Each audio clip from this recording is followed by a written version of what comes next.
how do you like maybe go about handling situations with someone where they become too frustrated to complete a cognitive rehabilitation program session? Often it's a case of, okay, let's leave this for now and then let's revisit it. Then we look at the scheduling and the timetabling, and often it's down to fatigue. We do a lot of fatigue education, a lot of work around not powering through. A lot of education that you just putting your head down and getting on with it is not going to work in this instance. It doesn't have a positive outcome. So and then we readjust things and then we'll go back. So it seems like really working with understanding of the self and self-awareness is a big factor to success in the cognitive rehabilitation Yeah, process.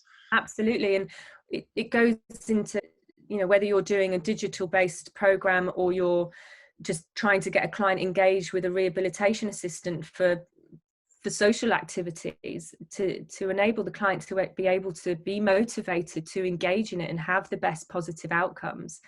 There has to be a level of understanding of why Mhm. and how, and a level of understanding from us about the challenges that they're facing, and what the kickback is. And it's often down to sort of the anxiety of not understanding what's going on.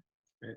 And have you noticed, and I don't know if you have any clients that you're thinking of where you've worked with in the past, maybe the effects of cognitive training on anxiety levels, if any clients have said, maybe after doing some exercises and, progressing on to more difficult tasks, I'm able, or I feel less anxious, doing, more simple tasks that I before thought were very difficult. I don't know if you've had any feedback in regards to anxiety and functionality.